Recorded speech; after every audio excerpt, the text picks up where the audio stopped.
Well, thank you, Sydney, and thank you, Jim, for the invitation to be here tonight.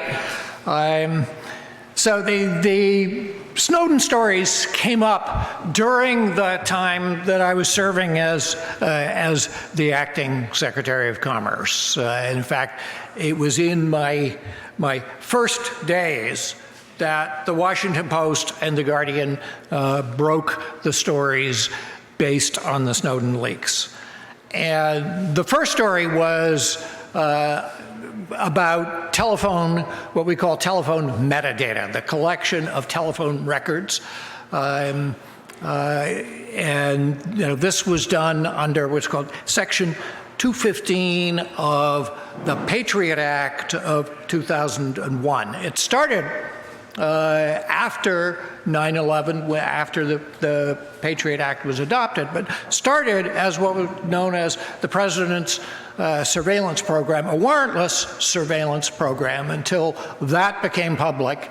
And then using 215, the FBI began going to the Foreign Intelligence Surveillance Court, getting warrants to collect telephone traffic from the companies that were developing that. And those were identifying a telephone number and then going what they call 3 hops, so 3 degrees of separation from that. Eventually, that totaled up to millions of telephone records.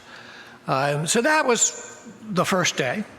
The second day moved on to international email traffic under something called Section 702 of the Foreign Intelligence Surveillance Act.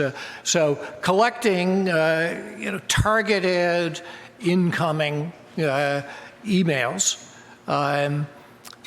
but reported in that initial story as tapping directly into the servers of companies.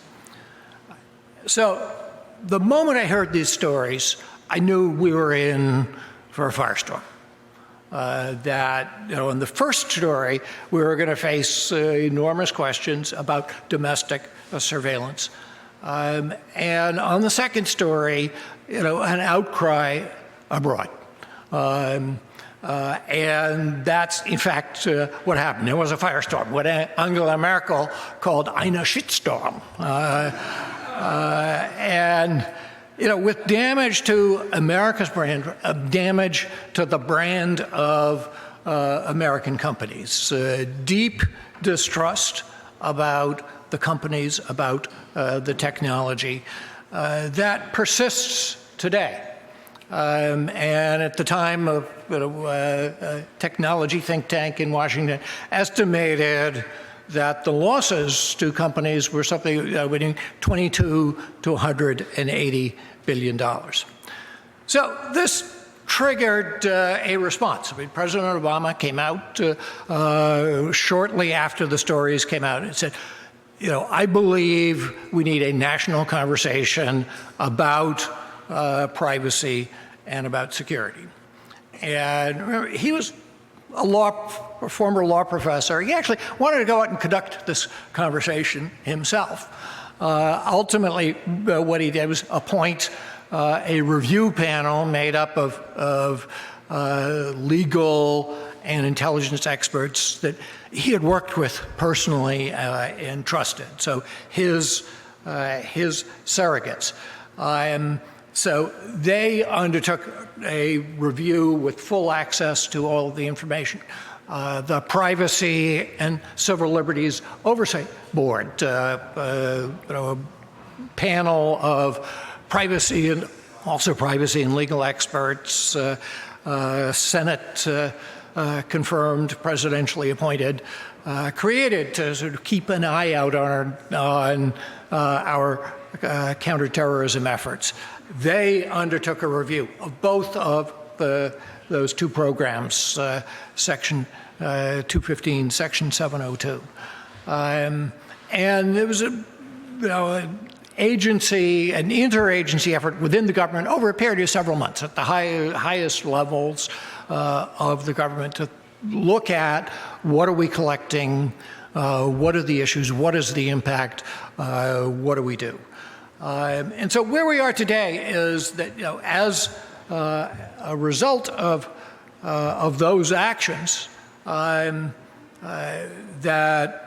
there were steps taken by presidential order, by legislation, to change some of the surveillance practices, ultimately to change the law under Section 215 so that the carriers retain the data, and then rather than the government keeping a database of the phone records, but the government gets to serve warrants for those. And both boards found that Section 215, initially there was an estimate that I think there were 323 cases where that intelligence contributed to cases and produced actionable intelligence. Actually, when the boards looked at that, they found in the Privacy Civil Liberties Oversight Board could not find a single case where the 215 evidence really helped to make the case. On the other hand, Section 702, which got reauthorized in 2017, they found some 54 cases where they had produced actionable intelligence. So the other piece, I think will be the centerpiece of the discussion tonight, was an enormous effort to lay out to the public some of the legal basis for the intelligence collection, to lay out the procedures that existed to put safeguards around the collection. And I remember in those early days getting briefed on what those safeguards were, what was happening. And one of the first things I did was to go to Bob Litt and to say, Bob, I think we have a good story to tell, that the watchdogs, the internal watchdogs, were doing their job. We need to get that information out there. He said, yeah, I know, we're working to do that.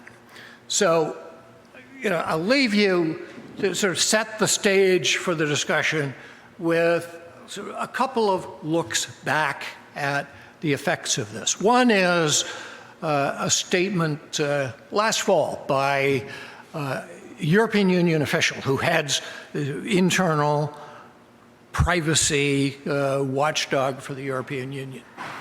And he said that disclosure that the US government gave to the European Union, put together by the Office of Director of National Intelligence over Bob Litt's signature, was an extraordinary statement by a government, and something that members of the European Union could emulate.